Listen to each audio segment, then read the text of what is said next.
오늘 이분을 모셨습니다. 네, 내년도 네. 가장 중요한 가격 변수가 뭐냐 그러면 바야흐로 환율 이면의 금리입니다. 맞습니다. 그래서 금리가? 금리 네. 이야기를 나눠보려고 채권 관련한 시장의 전망을 내년도에는 어떨지를 좀 들어보도록 하죠. 오늘 이 시간 하나증권 리서치센터 글로벌 투자 분석실 박준우 연구위원 함께합니다. 위원님 어서 오세요. 어서 오세요. 네, 안녕하십니까, 박준호입니다. 네, 반갑습니다. 아까 군대 얘기하실 때 엄청 웃으시더라고요. 제가 해병대이신 줄 몰랐습니다. 아, 오늘 그래요? 처음 알았습니다. 갑자기 뭔가 숙연해지나요? 아니요, 대단하게 저는 느껴지시고? 좀 관련이 없어서. 아, 그래요? 혹시 동네를 지키셨나? 그건 아닌데. 예, 알겠습니다. 제가 군대 얘기를 안 한 여러 가지 이유가 네. 있습니다. 왜요? 군대 얘기까지 하다 보면 후배들이 막 피할 것 같아요. 군대도 해병대 갔어. 그러니까요. 네. 근데 이왕 갈 거면은 좀 제일 하드한 이런 걸 가고 싶어하는 분도 많잖아요. UDT 막 이런데 가고 싶어 저는 하셨고. 뭐 네. 해병은 다 지원해서 가거든요. 네. 갔다 와서 그냥 짧게만 말씀드리면 네. 네. 후회했어요. 안 가길 바랬으나 이왕 어떻게 갔다 온 거 자랑스럽게 생각하고 있습니다. 예. 자, 채권 시장 전망 바로 들어보도록 하겠습니다.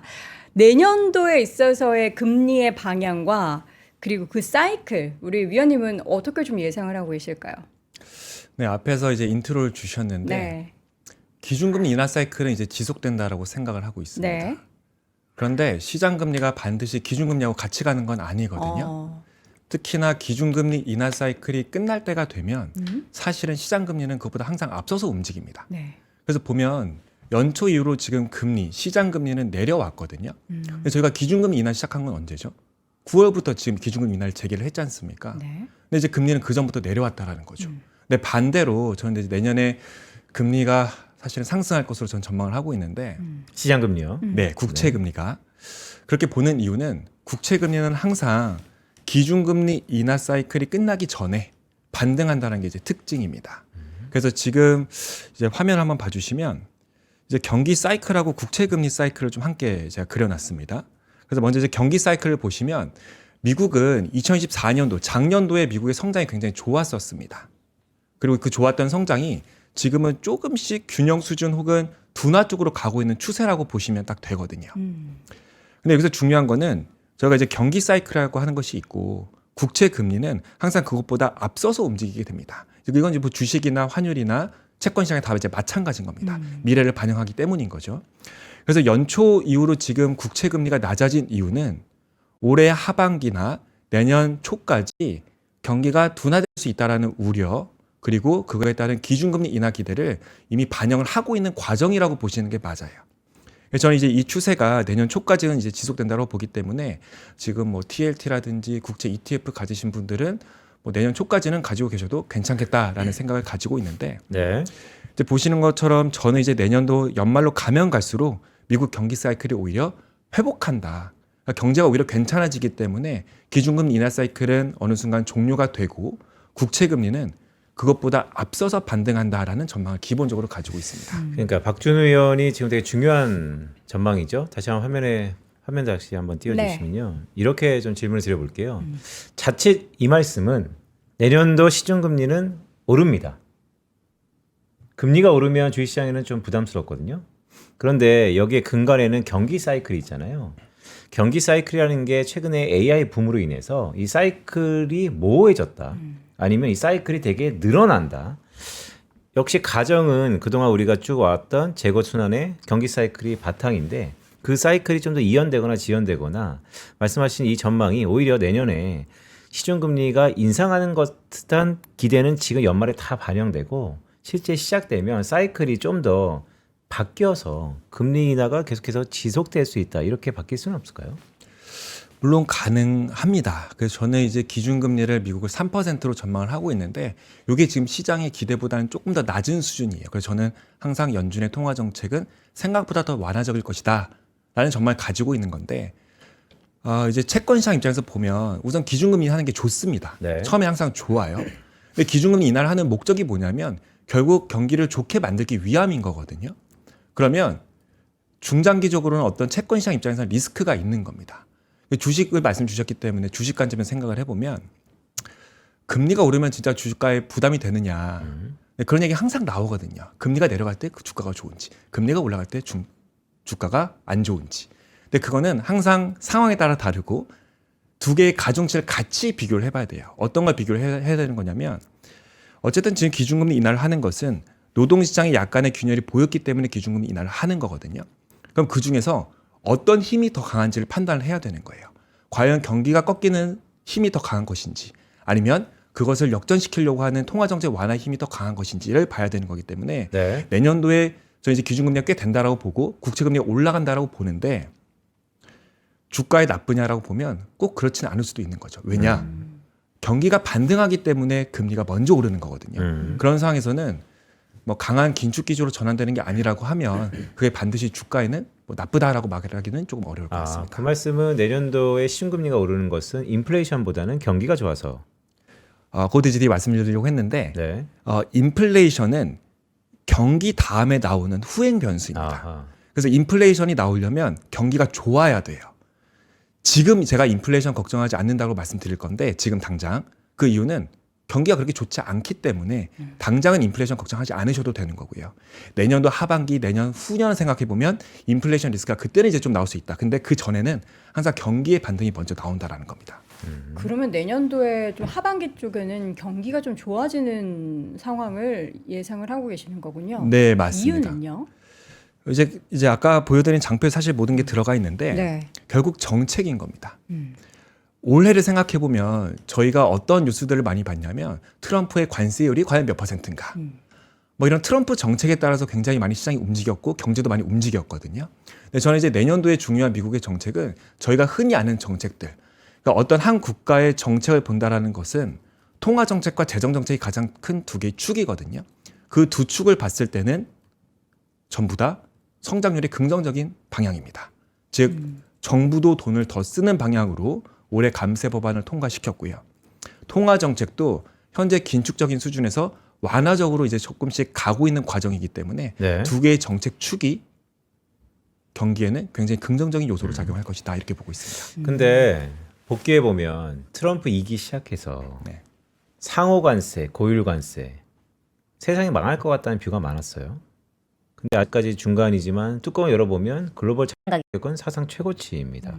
그게 뭐 인플레이션이냐 물가가 많이 내려갔다 유동성이 많이 풀었다를 차치하더라도 트럼프 상호 관세는 우리의 전망과 달리 모든 자산 가격을 다 한 단계 레벨업 시켰습니다. 경기가 좋으면서 물가가 낮을 수는 없을까요? 이제 거의 키포인트는 이제 생산성이라는 개념이 나오는 건데 특히 이제 주식시장 혹은 주식 투자자분들께서 많이 기대하시는 부분이 경제가 이렇게 좋은 것은 AI라든지 이런 신산업 때문이기 때문에 인플레이션이 크게 발생하지 않으면서 경제가 계속 성장할 수 있다. 이런 이제 낙관론들이 분명히 있는 건 사실입니다. 근데 저는 이제 그 부분은 시간이 조금 걸리는 이슈라고 보는 거거든요. 근데 그게 왜냐하면 앞에서 뭐라고 말씀 주셨냐면 상호 관세도 불구하고 자산 가격이 다 올랐다고 말씀 주셨거든요. 근데 저는 이제 채권을 보니까 채권 금리도 낮아진 거예요. 채권 가격이 올라간 겁니다. 근데 만약 경기가 엄청 좋고 인플레이션이 조금 발생했다라고 하면 금리는 사실은 지금보다 더 높았을 거예요. 네. 그런데 생각해 보면 상호 관세도 불구하고 금리는 조금 낮아졌거든요. 그러니까 노동시장이나 미국 경제 펀더멘털이 더 좋아졌다고 보기는 어렵다라고 생각을 하고요. 오히려 주식이나 이런 자산 가격들은 어쨌든 기업의 실적을 바라보고 기업의 성장성을 보는 거기 때문에 두 개의 디커플링이 충분히 나타날 수 있는 현상이라고 보고 있고요. 지금의 미국 경제는 왜냐하면 채권 금리라고 하는 거는 주가만 반영하는 게 당연히 아닌 것이고 한 나라의 모든 경제 상황을 다 반영하는 게 이제 채권의 금리잖아요. 근데 금리라는 게 연초 대비해서 상당히 지금 미국은 내려왔다. 그 말은 미국의 노동시장은 그다지 좋지 못한 상황이다라고 볼 수 있을 것 같습니다.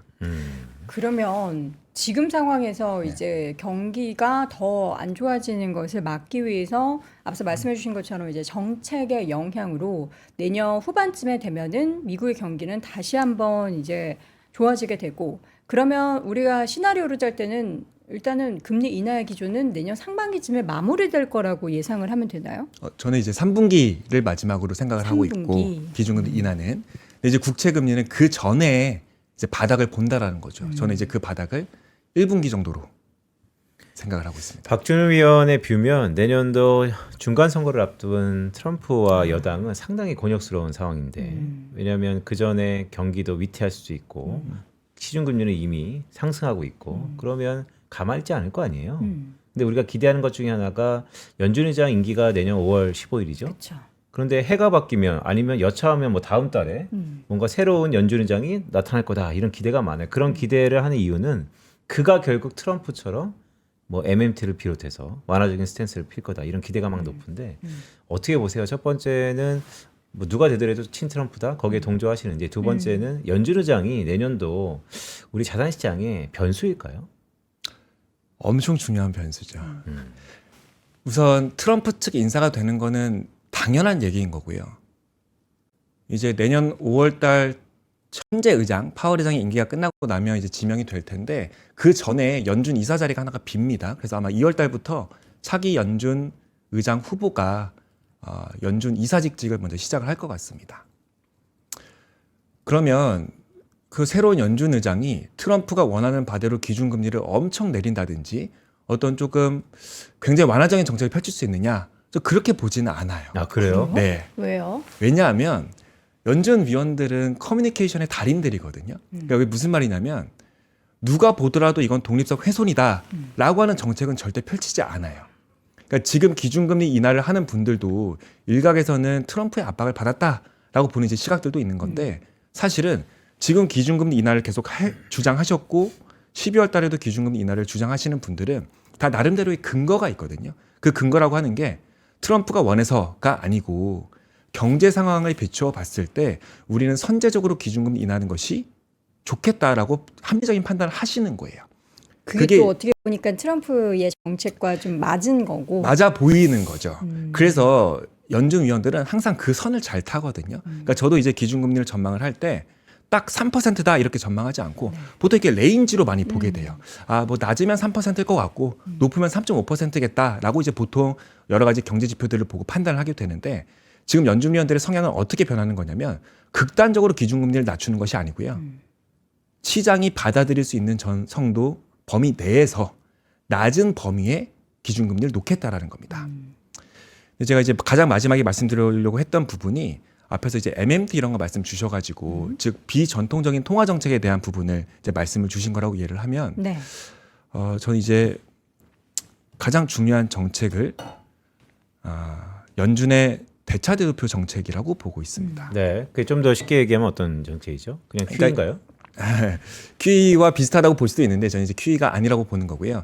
지금 12월부로 연준이 양적 긴축을 종료를 하게 됩니다. 그러니까 지금까지 어떤 긴축적인 정책을 펼치다가 이제 채권 이제 뭐 그만 줄일게라고 하는 거예요. 가지고 있는 채권을. 그래서 시장에서는 좀 좋아하고 있는 것이고 일각에서는 양적 긴축이 끝나면 그럼 그 다음 정책은 뭘까? 양적 완화가 나오는 거 아닐까라는 기대를 한단 말이에요. 맞아요. 그래서 저는 이제 그게 아니라고 보는 사람인 거고요. 완화가 아니다. 아니고요. 그럼 뭐예요? 그러니까 이제 양적 긴축이라고 하는 게 왜 하는 거냐면 연준이 양적 완화를 할 때 경기를 부양시키기 위해서 중장기 채권들을 엄청나게 매입을 한단 말이죠. 그걸 하는 목적은 금리를 인위적으로 낮추기 위함인 거예요. 근데 이제 그 정책은 당연히 끝났고 금리를 높이는 정책이 양적 긴축인 건데 이제 그것도 이제 끝나는 겁니다. 이제 그래서 일각에서 나오는 얘기가 일부 연준 위원들이 자산을 다시 매입할 수 있다라는 얘기가 나온 거예요. 그게 이제 언뜻 들으면 양적 완화하고 똑같은 거 아닌가라고 생각할 수 있다는 말이죠. 그런데 그 정책은 기본적으로 초단기채만 사는 정책입니다. 그래서 양적 완화는 장기채를 삼으로써 금리를 인위적으로 내리는 것과는 조금 다른 정책이고요. 그리고 지금 나오는 연준의 자산 매입은 이런 거죠. 그러니까 시중 은행의 유동성을 조금 늘리는 건 맞아요. 그런데 그 늘리는 속도가 굉장히 느린 과정입니다. 이걸 어떻게 설명드릴 수 있냐면 저희가 뭐 10년, 20년 전에는 짜장면 가격이 엄청 쌌잖아요. 모든 물건의 가격이 쌌기 때문에 은행 입장에서도 필요한 유동성의 규모가 작아요. 그렇지 않겠습니까? 쉽게 말하면 다르게 말하면 저희가 옛날에는 1,000원짜리, 5,000원짜리 많이 쓰다가 지금 10,000원짜리, 50,000원짜리를 많이 쓰잖아요. 그거는 유동성을 엄청 투입해서라기보다는 경제 규모가 점점 커지니까 그거에 맞는 유동성이 필요한 거예요. 은행 시스템도 마찬가지인 겁니다. 네. 근데 지금 연준의 양적 긴축이 어떤 과정이었냐면 그러면 과연 미국의 은행들이 얼마의 돈이 정말 필요한지 우리가 테스트를 해보자라고 하면서 양적 긴축을 한 거거든요. 최근에 이제 단기 자금 시장에서 약간의 발작들이 나오니까 그러면 이게 딱 적정한 양이구나라고 해서 12월부로 양적 긴축을 종료를 한 겁니다. 그럼 그 다음은 어떻게 되냐면 앞으로 경제는 계속 커집니다. 그러니까 지금 GDP 성장률 얘기하는 거고 네. 명목 GDP 성장률을 얘기하는 거예요. 네. 경제의 사이즈는 계속 커지기 때문에 거기에 필요한 유동성의 규모도 점점 커지는 거예요. 그 규모를 맞추기 위해서 연준이 조금씩 자산을 매입을 해주는 거거든요. 왜 많이 안 하고 조금씩 해요? 많이 하는 것은 경기를 부양시키는 목적이 있는 건데 네. 지금은 그런 목적이 크진 않은 거죠. 왜요? 경기 지금 하강으로 갈까봐 걱정하고 있는 거 아니에요? 그러니까 이제 보통 순서가 기준금리 인하 정책을 먼저 펼치고요. 네. 그게 조금 한계에 다다르거나 조금 제한적이라고 생각했을 때 연준이 장기채를 매입한다든지 네. 어떤 양적 완화를 네. 펼치는 겁니다. 근데 지금은 기준금리도 이미 긴축적인 레벨이기 때문에 그걸 내리는 걸로 충분하다라는 거예요. 그래서 연준은 기준금리하고 이제 대차대표 정책이 방향이 다른 경우가 굉장히 많아요. 지금까지도 기준금리 내리는데 양적 긴축 계속 했잖아요. 네. 그러니까 양적 긴축 관련된 부분은 정상화하는 과정이라고 보시면 좋을 것 같고요. 그러니까 왜냐하면 과거의 양적 완화를 통해서 연준이 너무나 많은 채권을 가지고 있으니 요걸 조금씩 줄이는 과정을 지금까지 해왔던 것이고 네. 앞으로는 그 부작용을 좀 막기 위해서 굉장히 조금씩만 자산을 사주는 겁니다. 그러면 박준우 의원이 얘기하는 지금 연준의 지준이 규모가 한 3조 되나요? 네, 그 정도 됩니다. 그 정도가 이제 적정하다고 연준이 판단하고 있다 이런 말씀인가요? 네, 적정한 거고. 그리고 저희가 그 적정 규모를 볼 때 보통 GDP 대비 규모로 봐요. 네.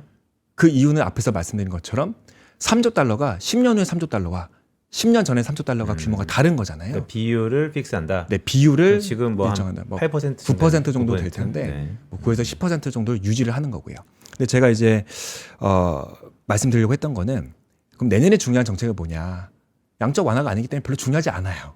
그건 중요한 것이 아니고 연준이 밸런스 시, 즉 대타 지표를 지금 정상화하고 있는 과정이라고 말씀드렸는데 그 중에 하나가 만기에 대한 부분이 있습니다. 만기. 네, 그거를 제가 쭉 넘겨서 화면으로 한번 설명을 드려보겠습니다. 지금 지금- 우리가 시장에서는 연준이 양적 이제 긴축 종료했으니까 유동성 더 많이 풀 거야를 엄청나게 기대하는데 이 기대치를 확 지금 낮춰야 된다라는 말씀을 계속 해주고 계세요. 네, 맞습니다. 네.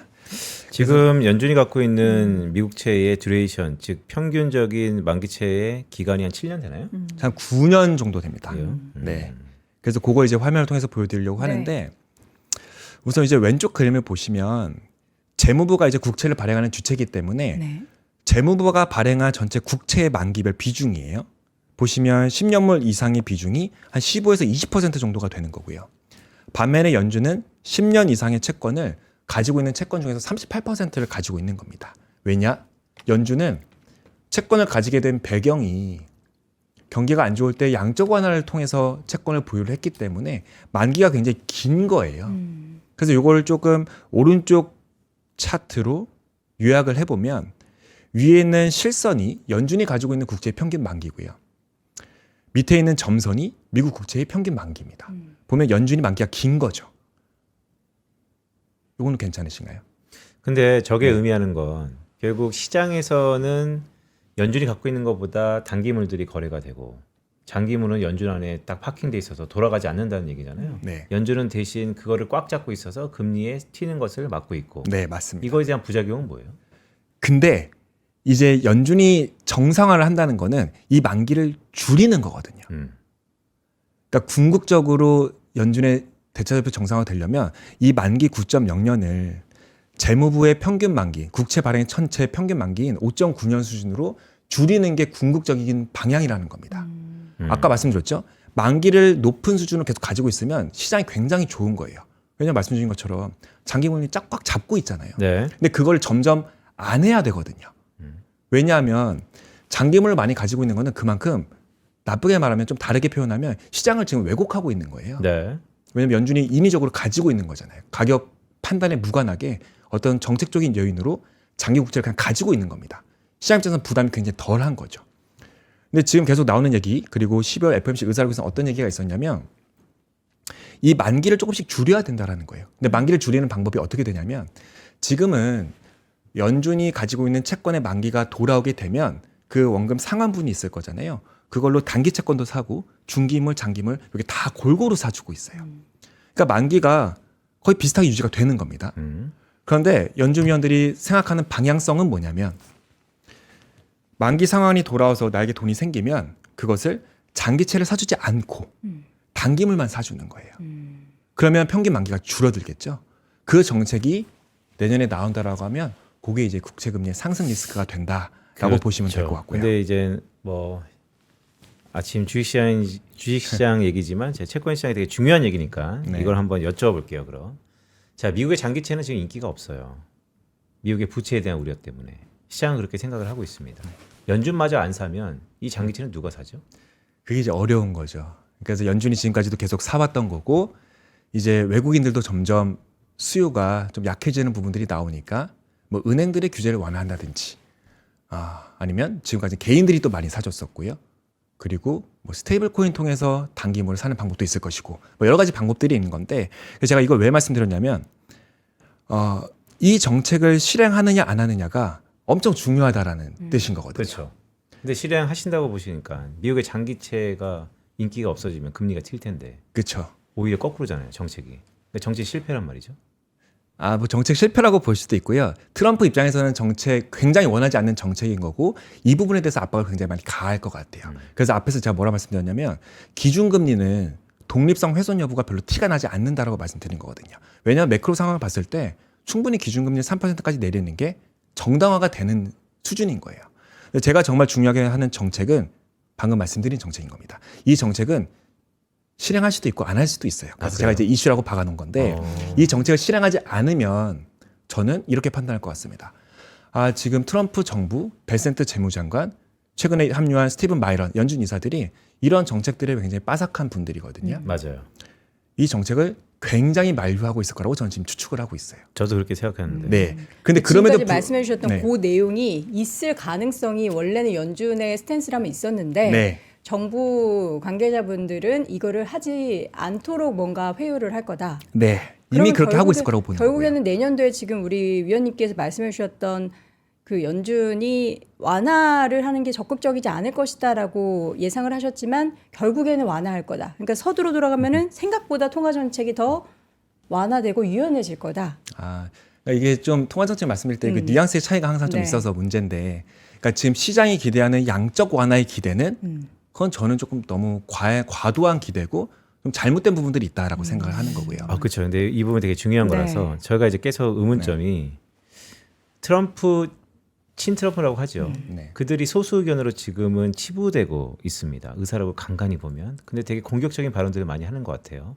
결국 두려움은 미국 장기채를 연준마저 안 사주면 누가 사냐는 거예요.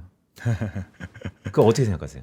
누군가는 사는데요. 네. 네, 누군가는 사는데 이제 가격이 문제인 거죠. 그렇죠. 그러니까 안 네. 사면 금리가 튀니까. 올라가는 거죠. 네, 네. 그러니까 그걸 걱정하기 때문에 재무부가 연초부터 어떤 정책을 펼쳤냐, 장기채 발행을 안 늘린 거예요. 그러니까 그게 이제 공급 측 사이드가 있는 거고 연준과 같은 수요 측 사이드에서 볼 수가 있는 거죠. 그래서 수요 측에서 어떤 문제가 생길 것 같으니 공급 측에서 그걸 굉장히 많이 조절을 하고 있는 거고 이 과정은 내년에도 계속 되는 겁니다. 그렇죠. 근데 이 부분이 네. 더 문제잖아요. 사실 그러면 우리 가계 경제로 보면 단기채, 즉 마이너스 통장만 계속 롤업을 하고 있는 거예요. 장기채가 공급 사이드에서 더 물건도 없고 희소하니까. 그래서 미국의 크레딧 이슈, 그게 달러에 영향을 미치고 그게 또 스테이블 코인 지니어스 액트법이 나오고 이게 다 연결돼 있잖아요. 결국 연준의 선택이거든요. 근데 박준우 의원이 말씀하시는 것은 쭉 들어보니까 내년에 연준은 그래도 듀레이션을 시중으로 맞출 겁니다의 방점이 좀 더 있는 것이죠. 그래서 저는 이제 리스크라고 처음에 말씀드린 네, 건데 네. 제가 이제 내년도에 금리가 상승한다는 거는 이 정책하고는 무관해요. 우선은 경기가 반등하기 때문에 금리가 올라가는데 이 정책을 실행한다라고 하면 제가 이제 본문에 써놓은 것처럼 최소 30bp 이상의 금리 상승 리스크 요인이다라고 이제 적어놓은 거거든요. 그러니까 엄청난 이제 리스크 요인이라고 보는 거고요. 근데 이걸 하지 않는다고 해서 그럼 완화적이냐? 그렇게 보기는 어려운 거예요. 왜냐하면 그냥 현 상태를 유지하는 정도인 거거든요.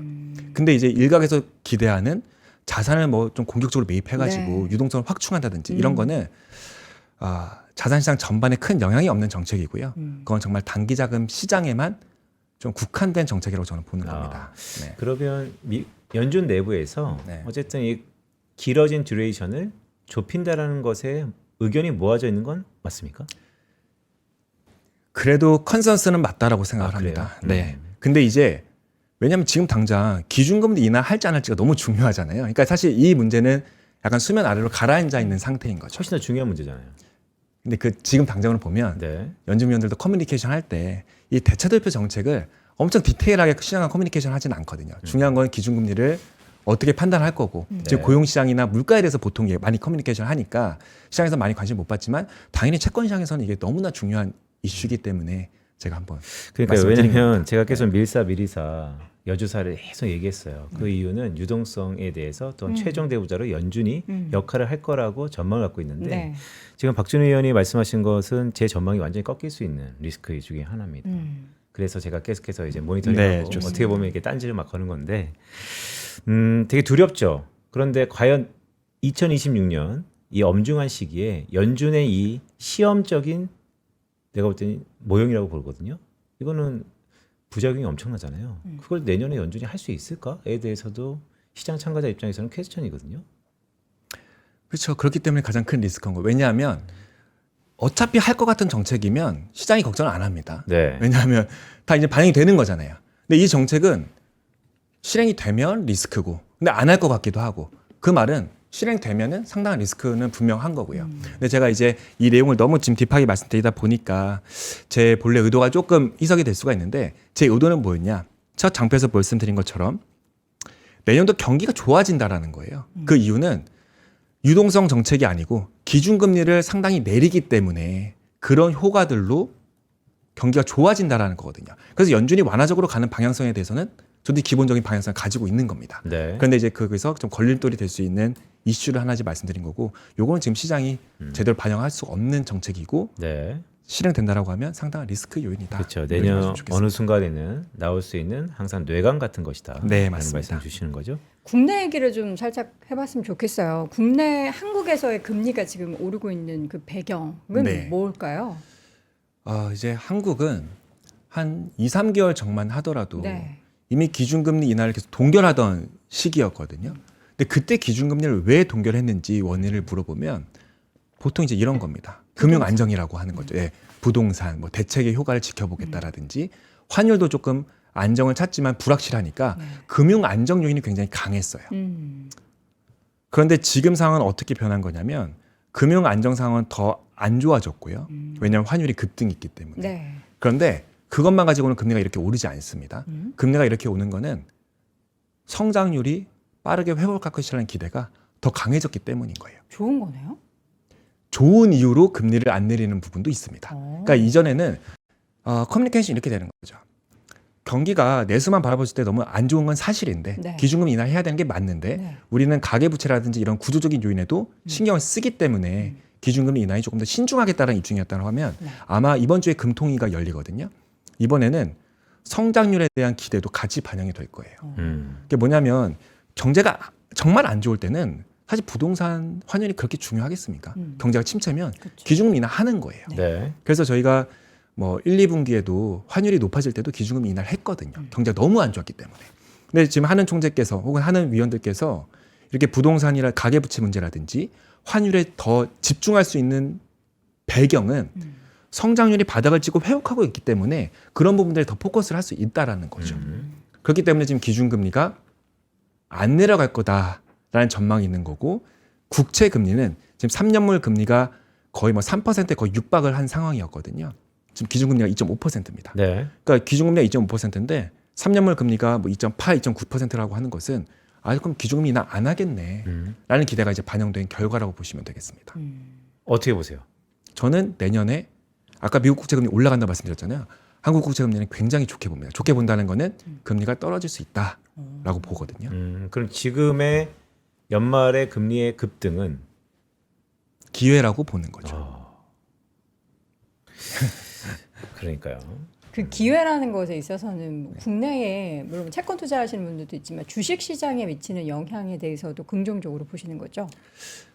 뭐 굳이 따지면 긍정적인데 국내 주식 투자자분들이 한국 기준금리를 그렇게 신경 안 쓰죠. 가중치를 높게 안 보시거든요. 네. 그래서 이제 미국이 훨씬 더 중요할 것 같고 미국 주식은. 근데 이제 국내 경제 상황으로 봤을 때 저는 이제 성장률이 회복하고는 있지만 이게 그렇게 강한 성장 반등이 아니다라고 저는 보는 거고요. 회복은 회복인데 네. 이렇게 드라마틱한 성장은 아니라고 보는 거고요. 왜냐하면 너무 안 좋았기 때문에 좋아지는 부분이 있거든요. 그러니까 기저도 올해 있군요. 상반기와 작년 하반기에 너무 안 좋았기 때문에 지금 굉장히 성장률이 올라가는 것처럼 보이지만 네. 뭐 경제가 확장 국면으로 간다 이렇게 보기엔 저는 어렵다라고 보고 결국에는 기준금 인하가 단행될 것이다 이렇게 보고 있습니다. 그러니까 최근에 우리 주식시장에 참여하시는 분들이 참 불안하다. 그리고 언론상의 AI 버블 25년 전에 다양한 시나리오 내러티브를 갖고 와서 얘기를 했거든요. 거기에 가장 근간에는 이제 금리가 있죠. 그리고 금리를 결정하는 것은 한국은행뿐만 아니고 미국의 연준 그들이 항상 최종 대우자 역할을 했으니까 이번에도 할 수 있을지 없을지가 매우 중요한 순간이었기 때문에 제가 오늘 금리 좀 독특해서 리스크 요인도 좀 몇 가지 집요하게 질문을 좀 드렸고 그러면 시간이 많이 지났으니까 마지막으로 한국과 미국의 금리 방향성 수준 역전된 지 꽤 됐고 꽤 오래 있다 보니까 결국에는 경제학이 맞았나 싶을 정도로 달러 환율이 너무 올랐어요. 어떨까요 내년에 이 미국과 한국의 금리 방향성 동조합니까? 저는 이제 차별화라고 보는 거죠. 차별합니까? 차별화. 이제 중간중간에 말씀을 드렸는데 저는 이제 미국 금리가 올라간다라고 보고 한국 금리는 오히려 내년에 떨어진다라고 보거든요. 근데 이게 딱 얼핏 들었을 때는 어떻게 한국 미국 금리 방향이 반대냐 이렇게 생각하실 수 있어요. 실질 금리 말씀하시는 아니 건가요? 그냥 10년물 기준- 금리가. 10년물. 네, 10년물 금리가요. 그런데 일간으로 보거나 주간으로 보면 한국과 미국의 금리 방향이 거의 똑같습니다. 네. 그런데 연간으로 보면 굉장히 달라요. 음. 그래서 이제 보시는 장표를 한번 띄워주시면 네. 이게 지난 한 20년 동안 한국 10년물 금리하고 미국 10년물 금리가 연간으로 얼마나 변했는지를 나타낸 거거든요. 20년 중에 10번은 방향이 같고요. 10번은 방향이 달라요. 네. 근데 여기서의 특징은 뭐냐?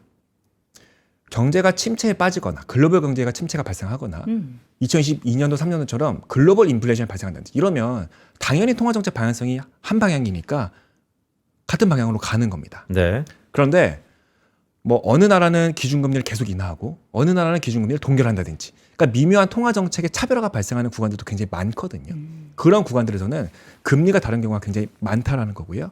2014년도, 2015년도를 보시면 당장 작년과 올해만 보더라도 미국하고 한국의 금리 방향성이 달라요. 왜냐하면 한 해는 한국이 기준금리를 내리고 2014년도에는 2015년도에는 한국은행 지금 동결 기조고 미국은 다시 인하를 단행하니까 금리 차별화가 발생을 하거든요. 내년도에도 금리의 방향성이 충분히 다를 수 있고 미국 금리가 오히려 더 오를 것 같다. 한국보다. 그렇게 보고 있습니다. 채권은 그러면 언제 사요? 그렇게 미국이 네. 왜냐하면 채권을 사는 거와 주식이 힌트를 얻을 수 있기 때문에 여쭤보는 겁니다. 제가 이제 중간에 워낙 건너뛰어서 핵심 내용을 말씀 못 드렸는데 연말 연초까지는 미국 국채 가지고 계시는 걸 추천드리고요. 내년도에는 한국 국채를 더 좋게 본다. 그래서 지금 미국 국채는 뭐 신규 매수든 지금 보유하고 계시든 계속 사는 거고요. 미국 국채는. 그런데 내년도에는 미국 국채를 털고 나오는 시점이 굉장히 중요할 것 같은데 그걸 이제 연초라고 보는 겁니다. 그래서 그게 이제 국제 10년물 상품이건 TLT 같은 장기채 상품이건 다 똑같습니다. 네. 그래서 내년도 초에는 미국 국채를 비우고 오히려 한국 국채로 갈아타는 전략을 말씀을 드립니다. 채권 안에서의 그레이트 로테이션도 나오고 네. 국가변이 나오고 자산 간에도 내년 연초에 상당 부분 중요해질 수 있다. 네, 맞습니다. 근데 앞만 봐도 뭐 복잡해요. 복잡하죠. 근데 되게 중요한 얘기예요. 너무 오늘. 복잡한데 진짜 제일 중요하고 시장에서 사실 너무 어떻게 보면은 그 제일 중요한 이제 유동성 부분에 있어서 우리가 기대치가 한 10 정도였다면 요거를 조금 이제 낮춰야 한다라는 냉정한 시각을 우리 위원님께서 네. 말씀해 주신 거라서 그렇다면 이게 시장에 주식 시장에는 과연 어떻게 그 반영이 될 것인가? 그러니까 그 부분은 또 우려해서 시장이 미리 이렇게 흔들림이 있었던 것지도 모른다라는 생각이 좀 드네요. 네, 항상 주가는 최고의 선행 지표니까요.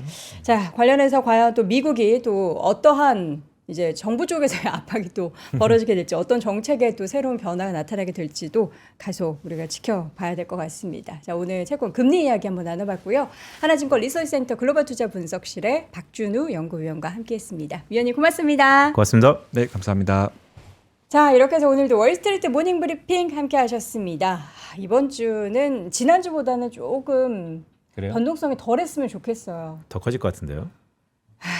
예, 변동성이 이렇게 흔들리는 게 예, 시장보다 여러분들의 마음이 더 많이 흔들리실 것 같은데요. 그럴 때는 우리가 이제 지식 채우는 것도 중요하지만 지혜를 더 깊이 있게 만들어야 합니다. 저희가 이제 주말에 위즈덤 컬리지 관련해서 라이브 방송도 잠깐 여러분과 함께 했는데 보셨던 분들 계실지 모르겠어요. 종종 저희가 준비할 테니까 함께 해주시면 좋겠고요. 내년도 가장 완벽하게 여러분들의 뭐 자산 관련해서도 그렇고요. 건강 그리고 다양한 인사이트를 키울 수 있는 시간 그리고 오프라인, 온라인도 준비를 해뒀지만 온라인에 있어서 더하기 오프라인도 펼쳐질 예정인데 스타트 2016 12월 13일과 또 20일의 양주간에 거쳐서 돈의 속성의 저자이자 스노우폭스의 창립자 김승호 회장, 저속노화의 선구자 정의원 소장 그리고 3프로TV 구독자분들이 가장 또 사랑하는 투자 전문가 윤지호 대표와 안유아 원장, 시대예보의 저자 송기령 작가까지 정말 어마어마한 라인업을 한 번에 저희가 오프라인을 통해서 여러분들이 만나실 수 있는 기회